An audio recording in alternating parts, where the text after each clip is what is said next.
going to be crushed. And I remember that she fought like, really a warrior for half an hour, telling this guy that, you don't really, not giving room for anything. It was spectacular, and you don't expect from, it was a completely different person. And they say, wow, what God, this person is really fantastic.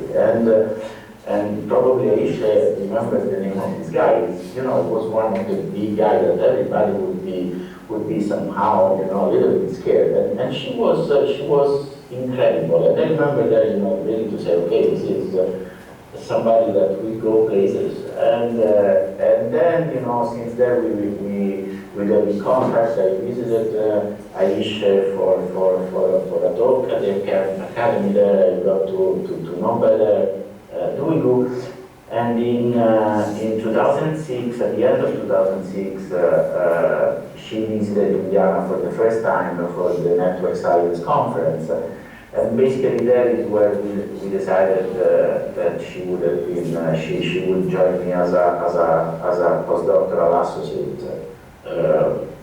in Indiana, where she has spent 4.5 years of her research career. So I will show you now a little movie, because this movie is about what we call the global epidemic and mobility model. And this is what somehow I started basically the talk from the end. You will see what we have now, and I hope these work now on the laptop. So you see that this is basically what we did. We started to discuss about having a dream, creating a system to have forecast for the epidemic spreading. But that was something that we had just a few tools at that time. And the idea instead was, okay, let's really build an infrastructure. Let's build the technologies, the science, the algorithms that we need to do that. And to do that, you see, as you see in these movies, we need to have many layers of data that we need to build, create a kind of synthetic world in the computer that simulates billions of individuals. Actually, we simulate 6 billion individuals in the computer. And we simulate how the people travel, go from one place to another. And then on top of this movement, we describe the disease. There is no model that fits all diseases. For each disease, we have a specific model. But the idea is that if we have the right initial conditions that can be provided by health agencies or whoever is on the field, we can start to create projections and forecasts of how the disease will evolve in time, so where it will strike, how strong, and what we can do to contain and mitigate the disease. And now let me say something. When Duygu was at Indiana, and you get somebody new in the group, you start discussing with her.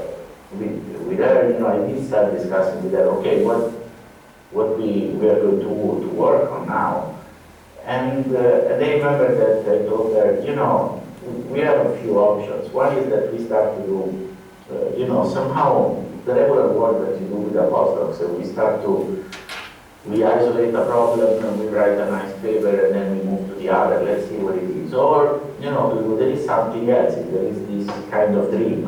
What you have seen here was not there. We didn't have anything of that. Just a few little pieces. And I say, however, you need to understand that if we go this way, if we really go pursuing this endeavor, this idea of the epidemic forecast, this may be very hard. We will need to do a lot of work that probably will not result in any publications initially. And this is something that where there will be a lot of people to coordinate. It's something that is, it's it needs patience and somehow is ambitious but very high risk. And I remember that Duygu didn't even think about 5 minutes. He just said, okay, let's go for that. I have all the patience in the world. And this was something that I really always remember of Duygu. She was probably the most enduring and patient patient scientist I've been working with. She was just, getting to the problem, and whatever was the effort, whatever was the obstacle to go over, she was start working on it. And so we did start work on these ideas.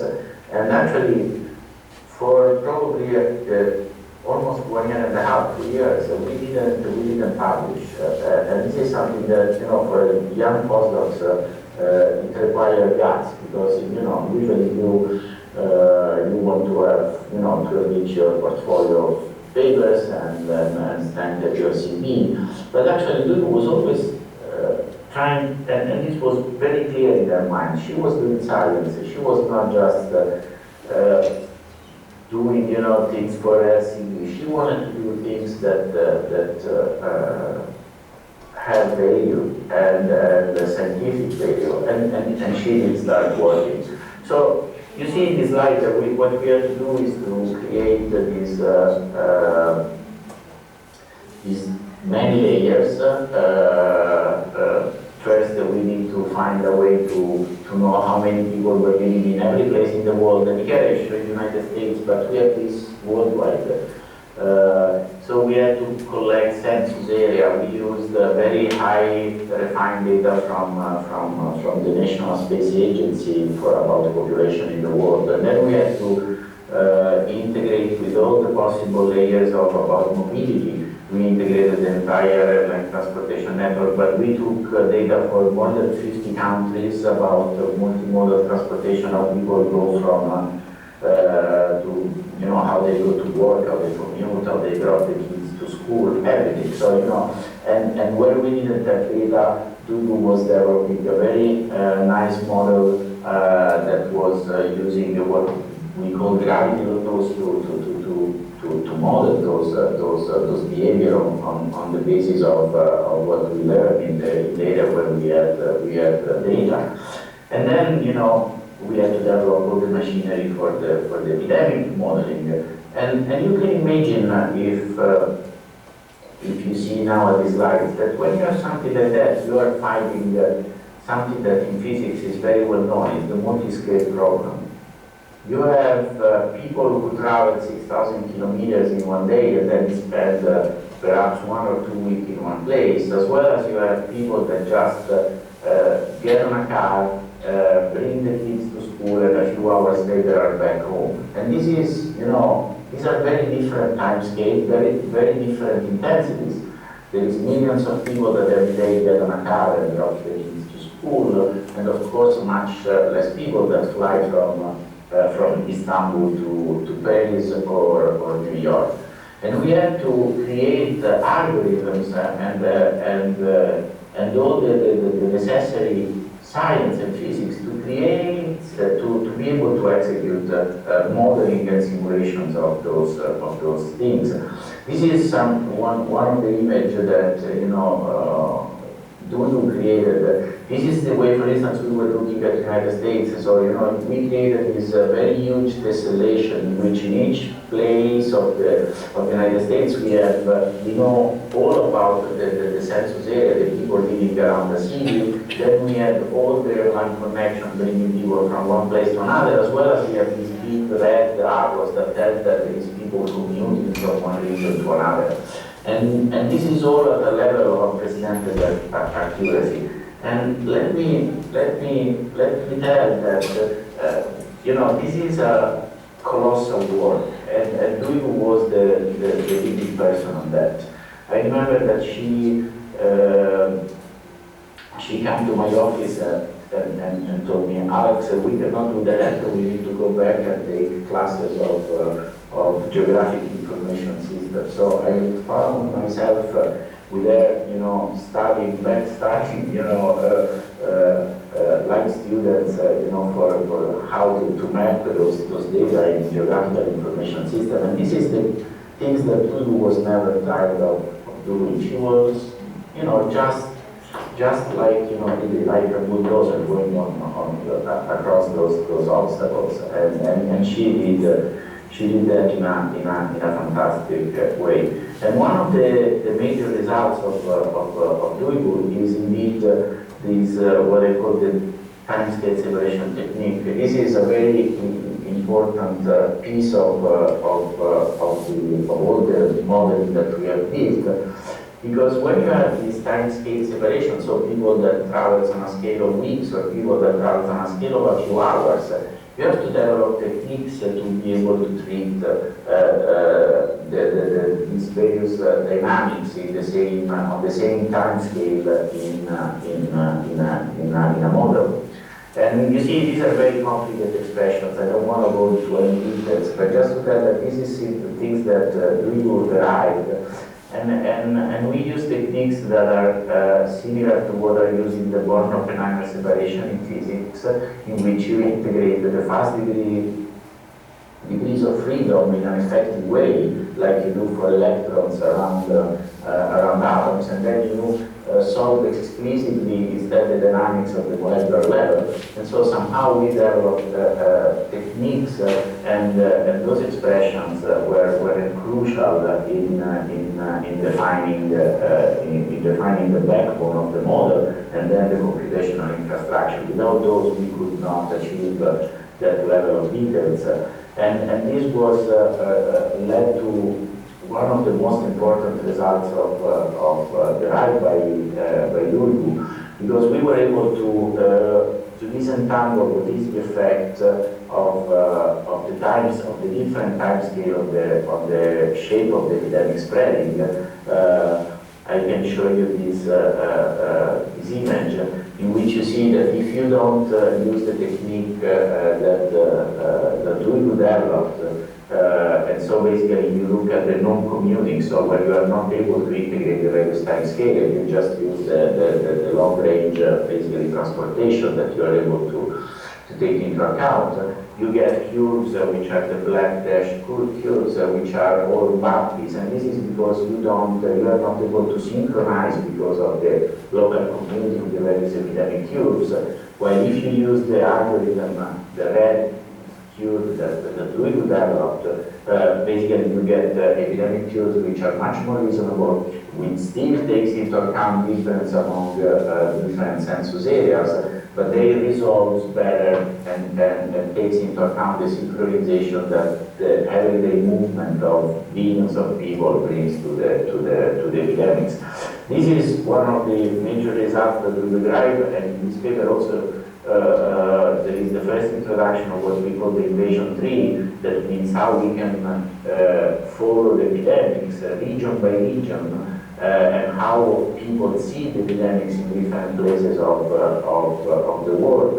And we see that again with the algorithm that includes commuting in the lower part defined by Duygu, there are much different invasion trees because we are able to get into a much more detailed perspective and really take into account the differences and the fact that certain regions are just seeded in the epidemic by the local community. And this was a paper that got the cover of the Proceedings of the National Academy of Science, that is one of the most high-impact journals you can think. And this is finally the work that on which Duygu was the first author after 2 years of work. This work was just the first paper of Duygu in this area, because then this opened the path to many more papers, as I will show you at the end. Let me tell you that with the things that she was able to do with respect to this time scale, she was also able to provide a solution for a very old problem. So she discovered, and she was the first author of a paper discovering the first a new phase transition in epidemic modeling. Usually, there is one phase transition that is called the epidemic threshold. The epidemic is not spreading, it has not enough transmissibility, it is not able to spread in the population. But then what Duygu was able to show is what happens when you have many populations, like we were simulating in the computer, and those populations are connected one with each other because people travel from one place to another. In this case, what you have is that you get a new phase transitions that was not never analytically studied before. And to just understand that, think about a very simple experiment. If you have an epidemic in a certain subpopulation, so that could be a city like Istanbul, if nobody travels out of Istanbul, you will never have an epidemic across the world. So if you have the mobility of people is zero, the epidemic will not spread globally, it will just stay in a single city. If then we imagine that all the people on every day gets on a plane randomly that goes in one place in the world, well, the epidemic for sure will spread all over the places in the world, because it's like we are a single huge urban area or city that involves all the world where people go from one place to another. So there must be a kind of critical point in between for the mobility of people. If we travel more than a certain threshold, we get the global spreading. If we travel less than a certain threshold, we don't get a global spreading. And this is a totally different phase transition, because it's not what is in the single population, in the single local population. And what Duygu was able to do is to derive all the equation and the machinery to solve that. And again, I don't want to go into the results technically, but she had first to derive, not just the expression on how we travel, how often we travel, but also how long we stay in a certain place that creates effective couplings across the different urban areas, and then you have to match that in a branching process that will tell you how many cities will be infected on average. And at the end, she was able to find all the phase diagrams and simulate numerically and get the analytical results on what we define the invasion threshold that tells you when an epidemic, depending on the level of mobility of people and the average length of stay during the traveling of people, is favoring or not the global spreading of the disease. And this is a paper of which she was first author in Nature Physics, and that's another major achievement of Duygu's career, because this is going to provide a rational, an analytic rationale to something that was really not first just known in a kind of empirical way and not fully understood and not even studied analytically.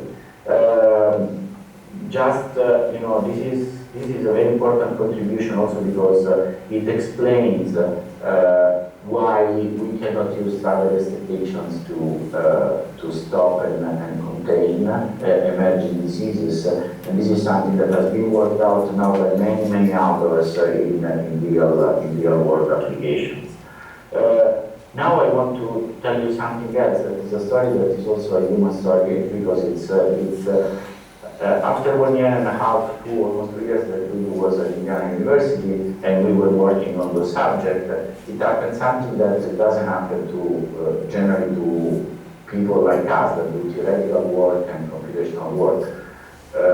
We were doing the study, we were studying pandemics, we were studying epidemics. At a certain point we had a real pandemic starting in Mexico in 2009.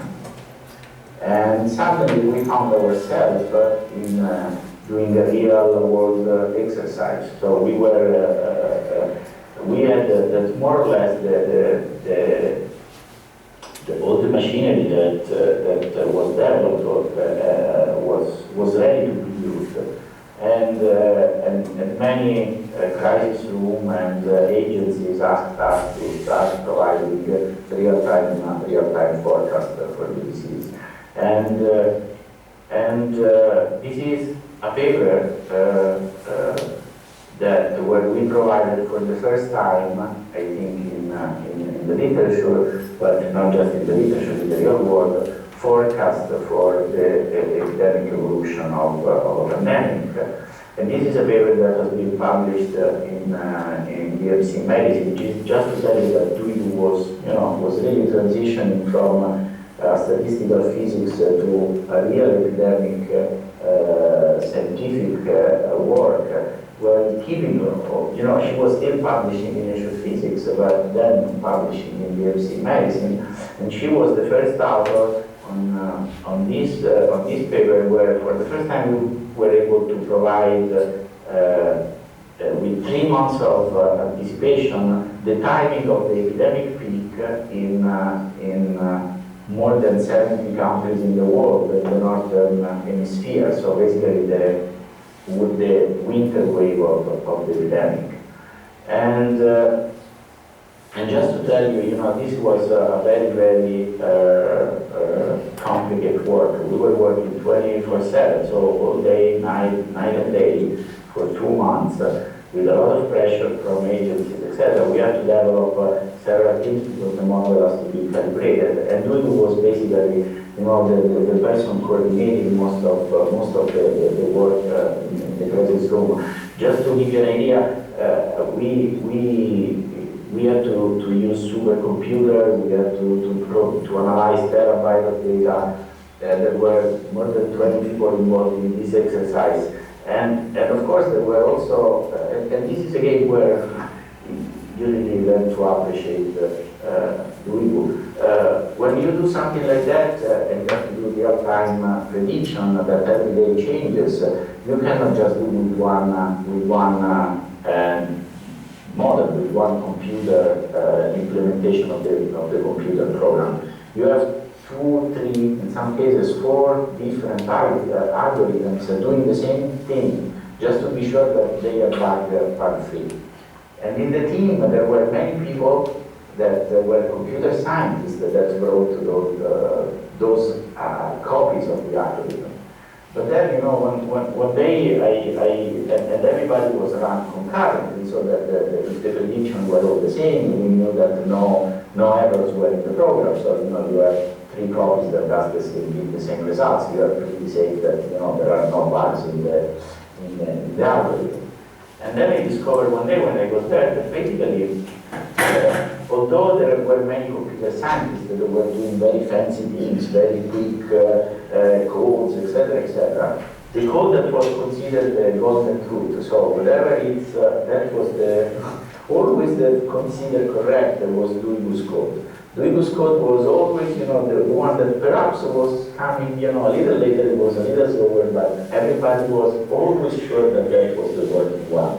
And that's because, again, it's the attitude of Duygu. Duygu was methodic, and she was always very modest and saying, okay, probably it's wrong, it's wrong, but it was never wrong. She was always giving the good results, and she was really, considered somehow the gold standard. And just to give you an idea, in that paper that we published, that we're doing with the first author, this is in this table we have for the various countries what were basically the prediction that the program was giving, and you see for each country we predicted the week in which to expect the epidemic peak. And actually the results were very, very anomalous, because usually you expect to have the winter peak in February. So actually we were predicting something that was very, very anticipated, so end of October, mid-November. And now I think this is for after 2 years and a half, and actually I'm glad that we was able to see at the end and was an author of the validation paper. After 2 years we can see with these red marks the real data from the field. And so you see that basically, in almost all cases, the prediction were right on target, and I think this is probably what is the most important legacy of Duygu, because all those results has been obtained in a paper where she was the first author. Let me. This, it was a very, that was a very different kind of work for a scientist, because of course there was science involved, but there was also a lot of other things to do, going from talking to agencies to coordinate a large team. And I hope it will work. I want to show you actually one of the interviews that media, let me, and I hope you can hear the voice.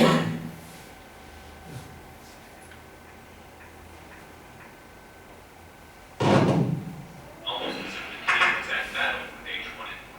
For this reason, the space they worked in was called the War. So the day was mostly going with simulations, analysis, predictions, checking the cases. This is really tough because you do it very much. For if you can get for the city, you are trying to get the number of cases every day. So first thing we were doing was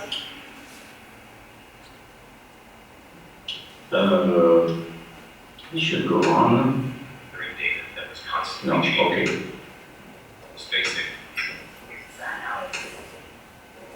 This is really tough because you do it very much. For if you can get for the city, you are trying to get the number of cases every day. So first thing we were doing was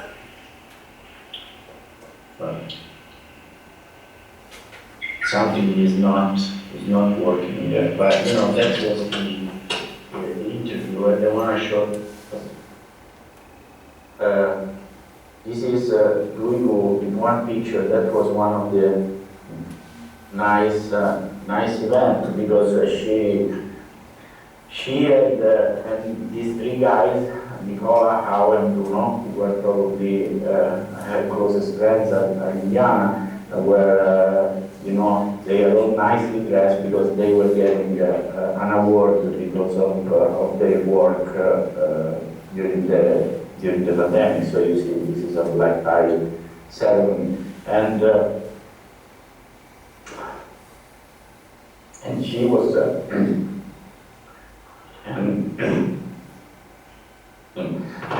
she was the nickname was.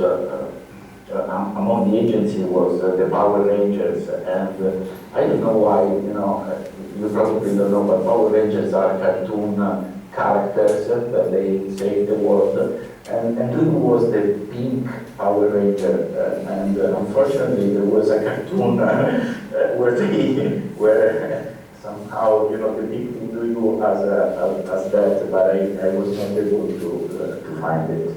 Well, at the end, this is what Duygu was able to accomplish in the years. And you see, these are many at the end, although she took a risk. These are a lot of important papers where she was the first author.